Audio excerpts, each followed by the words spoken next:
Hemant cabinet की महत्वपूर्ण बैठक खत्म हुई है और कुल 25 प्रस्तावों पर मुहर लगी है। बड़ी खबर इस समय की आपको बता रहे हैं, हेमंत कैबिनेट की बैठक खत्म हुई है। बैठक में 25 प्रस्तावों पर मुहर लगी है। बिना ओबीसी आरक्षण के निकायों के चुनाव कराए जाएंगे। बड़ी खबर बता रहे हैं, हेमंत कैबिनेट की बैठक में निर्णय लिया गया है कि बिना ओबीसी आरक्षण के निकायों में चुनाव कराए जाएंगे। इसके साथ ही राज्य कर्मियों को हेमंत सरकार ने बड़ा तोहफा दिया है। महंगाई भत्ते में 4% की बढ़ोतरी की गई है, जिससे करीब 3.25 लाख से ज्यादा सरकारी कर्मियों को सीधे फायदा होगा।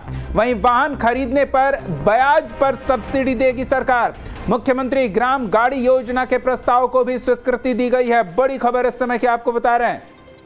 तो हेमंत कैबिनेट की बैठक में राज्य कर्मियों के लिए बड़ा तोहफा, सरकार ने 4% महंगाई भत्ते में बढ़ोतरी को स्वीकृति दी है। सीधे 3.25 लाख से ज्यादा राज्य सरकारी कर्मियों को इससे फायदा होने वाला है। तो सीधे हम सूरज का रुख करते हैं, हमारे सहयोगी जुड़े हुए हैं। सूरज, कैबिनेट की बैठक खत्म हुई है, कई महत्वपूर्ण फैसले लिए हैं सरकार ने।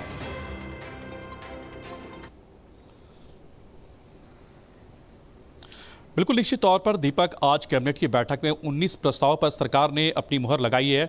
और सबसे महत्वपूर्ण बात कैबिनेट की बैठक में अगर बात करें तो राज्य के कर्मचारी और जो पेंशनधारी हैं उनके लिए राज्य सरकार ने 4% महंगाई भत्ता बढ़ाया। यानी पहले उन्हें 34% मिलती थी, अब उन्हें बढ़ाकर 38% कर दी गया है। इसके अलावा अगर हम बात करें तो झारखंड उच्च न्यायालय के 21 जजों के व्यवहार के लिए स्कोडा सुपर पेट्रोल कार खरीदने के लिए राज्य सरकार ने 9 करोड़ 3 लाख रुपए की स्वीकृति आज इस कैबिनेट की बैठक में दी है दीपक। इसके अलावा हम बात करें सरना मसना हड़गड़ी स्थल के विकास के लिए जमीन अधिग्रहण करने के लिए राज्य सरकार ने आज की कैबिनेट में प्रस्ताव इसे आज की कैबिनेट में पारित कर दी गई है। इसके अलावा हम बात करें सिमडेगा के बीरू तमड़ा में सड़क की मजबूतीकरण और चौड़ीकरण के लिए 77 करोड़ रुपए की आज राज्य सरकार ने इस कैबिनेट में अपनी मंजूरी दी है।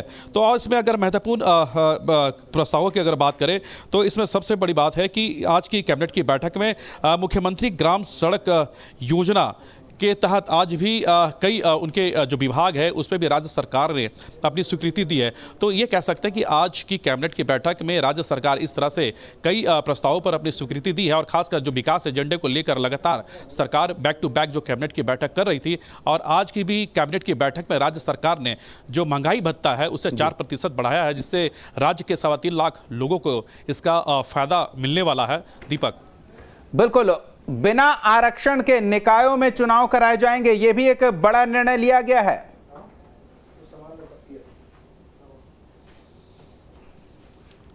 बिल्कुल, निकाय चुनाव की अगर बात करें, चाहे वो अध्यक्ष हो या फिर मेयर डिप्टी मेयर, तो इसमें जिस तरह से आज की कैबिनेट में जिस तरह से सरकार ने जो फैसले लाए हैं, जो आज उन्होंने कहा कि आरक्षण के साथ साथ जो निकाय चुनाव होंगे, इसमें सबसे महत्वपूर्ण ये होंगे कि इस चुनाव के दौरान जो प्रत्यक्ष रूप से चुनाव होंगे, जो कि ये मेयर चुनाव को लेकर जो वार्ड पार्षद है वो इसे चुनाव के दौरान अपनी सहमति के साथ उसे चुनाव के दौरान उसे मेयर बना सकते हैं। डिप्टी मेयर के चुनाव में उनके तरफ से वोटिंग की जाएगी। तो इस तरह के जो इस तरह के जो प्रस्ताव लाए गए हैं, तो आने वाले दिनों में निश्चित तौर पर जो हमेशा गड़बड़ियां देखी जाती थी या फिर री इलेक्शन की बातें जो सामने आती थी, तो ये अब इस प्रस्ताव आने के बाद इसमें कहीं ना कहीं लगाम लगेगा और प्रत्यक्ष रूप से अब ये इसकी चुनाव होगी, ताकि किसी तरह की भेदभाव की स्थिति जो लगातार बनी हुई रहती थी, कई तरह के आरोप लगाए जाते थे, लेकिन अब इन तमाम चीजों से राज्य सरकार ने इसे छुटकारा दे दिया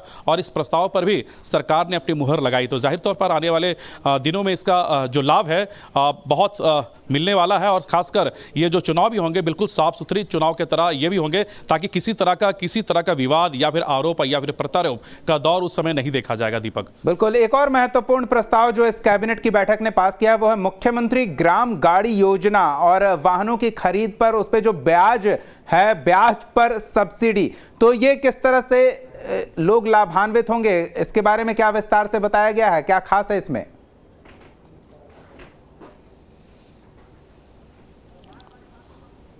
देखिए दीपक, अगर हम इस पर बात करें, मुख्यमंत्री ग्राम गाड़ी योजना की स्वीकृति जिस तरह से आज राज्य सरकार ने दी है, इसके तहत ग्रामीण मार्गों में जो वाहन के संचालन के लिए जो ऑपरेटर है और विभिन्न सुविधाएं दी जाएगी। इसके अलावा परमिट, रजिस्ट्रेशन और रोड टैक्स और के लिए 5 वर्ष के लिए से फ्री कर दिया जाएगा। तो इससे कहीं ना कहीं आम लोगों को और जो ग्रामीण क्षेत्रों के लोग हैं उन्हें इससे कहीं ना कहीं इस योजना से उन्हें राहत मिलेगी। दीपक, बिल्कुल, तो ये महत्वपूर्ण है। एक व्यवसाय का साधन और सुलभ कर रही है सरकार वाहन खरीद और खरीद पे होने वाले ब्याज पर छुटकारा। तो ये बड़ी सुविधा मिलने वाली है लोगों को। और भी कई खास प्रस्ताव पर मुहर लगे हैं। बहुत बहुत धन्यवाद सूरज तमाम जानकारियों के लिए।